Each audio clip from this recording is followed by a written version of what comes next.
जाहिर सी बात है, ये स्टारडम चाहे जो भी मुझे मिला है, मेरी ज़िंदगी में जितनी भी उपलब्धियां मिली है, आप सबके बदौलत मिली है। और अचानक से किसी फैसले से ऐसा हो गया कि नहीं, मेरी पूरी जीवन रुक गई।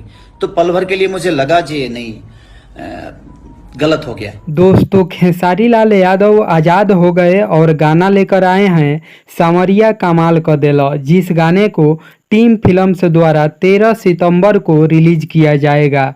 जैसे कि आप सबको पता होगा कि कोर्ट द्वारा खेसारी लाल यादव जी को 2 साल के लिए बैन कर दिया गया था कि किसी भी कंपनी से आपको 2 साल के लिए गाना नहीं करना है सिवाय ग्लोबल म्यूजिक जंक्शन के। और खेसारी लाल यादव जी अपनों पे विश्वास करके अपनों से ही धोखा खा गए और बुरी तरह से फंस गए।